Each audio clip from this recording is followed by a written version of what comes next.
Aunzikatekise Jehova, aunzilwele Mesia. Tungamirira vo Jehova, tungamirira vo Jehova, aunzilwele Mesia. Aunzikatekise Jehova, Jehova languza, zile shikari kalalala.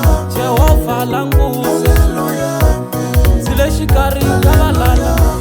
Tungamirira vo Jehova, tungamirira vo Jehova. Angoma leyi va ka hina ni yimbelela hi ku twa ku vava, hi mhaka ya ku a swilo swo tala vanhu vanyingi swi famba hikwalaho ka vito ra mina. Se ni ri Xikwembu hayiku a xi ni lweli, xi ni katekisa swinene, ni huma ka valala lava. Por isso eu canto sempre, ele me ama, Jesus me ama, meu Salvador. Estive preso por vil pecado, estive preso mas salvou estou.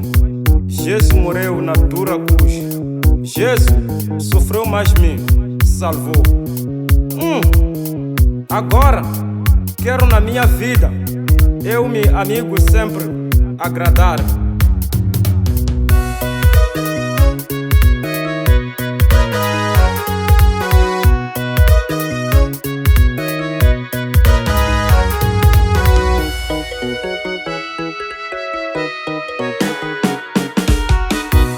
Dinamatire vo Mesia, dinamatire vo Mesia.